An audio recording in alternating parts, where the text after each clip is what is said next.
Good morning everyone. I'm Uma Maheshwari, Assistant Professor, Department of Electronics and Communication Engineering. In this video lecture series, particularly I'm going to explain about the IFTTT application. That is, it is one of the main IoT applications. It is nothing but if this then that application. If this then that, also known as IFTT, is a free web-based service to create chains of simple conditional statements called applets.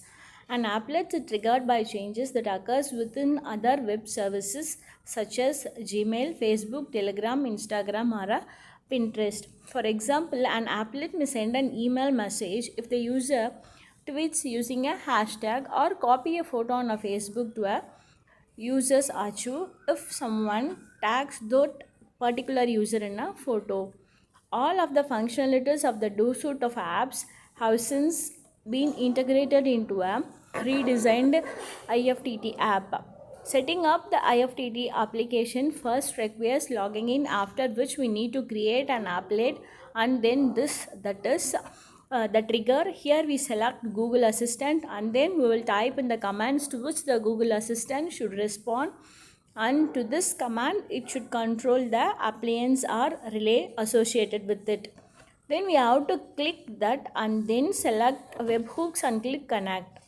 Webhooks will allow us to send commands to the Blink server. Now in the URL, that is in your the source locator, we type the IP address of the Blink server followed by the authentication token sent by the Blink, and then the pin number of the microcontroller to which the device to be controlled is being connected. Then the response command from that Google Assistant can also be typed if we want it to be in the particular part. Then after configuring the trigger, that is this of the application, we need to trigger or we need to configure that. What should be done once the Google Assistant hears the command which we just configured? This is being decided by setting that of the app. Then in the method we select put PUT and the content type is application or JSON, and in the body we'll write 0 to turn on and 1 to turn off. This creates the action for the trigger, that is the Google Assistant command. The action taken by it is simply sending a message to the Blink app to either turn on or off the concerned connected devices. So finally, the microcontroller is programmed with the actions it needs to do once it receives the signal from the Blink application. Before that, the Blink on the microcontroller should communicate, and the communication is done via the internet, and since the microcontroller node MCU comes with inbuilt Wi-Fi module, and then it is programmed to connect the desired network once it is plugged in. Then the C language, here it is used to program the microcontroller, and it is also programmed in the Arduino IDE. Then the various key aspects of IFTT are applets, triggers, actions. In their applets, these are the core of IFTT. An applet consists of a trigger, that is, if this is the trigger, and an action then that is used here.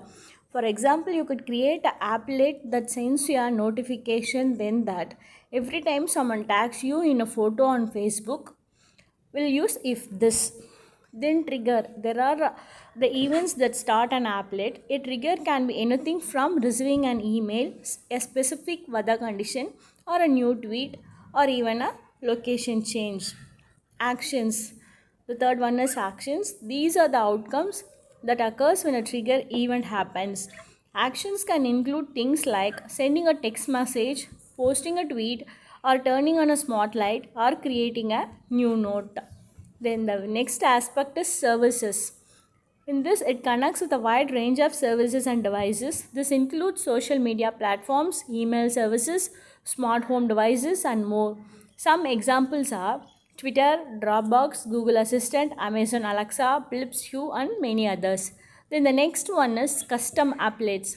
Here it mainly the users can create their own custom applets to meet specific needs.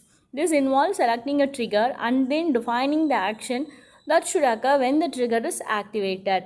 Then the next one is pre-made applets, where IFTT also offers a library of pre-made applets that users can activate with just a few clicks. These applets are often created by other users or by the companies behind the services of themselves.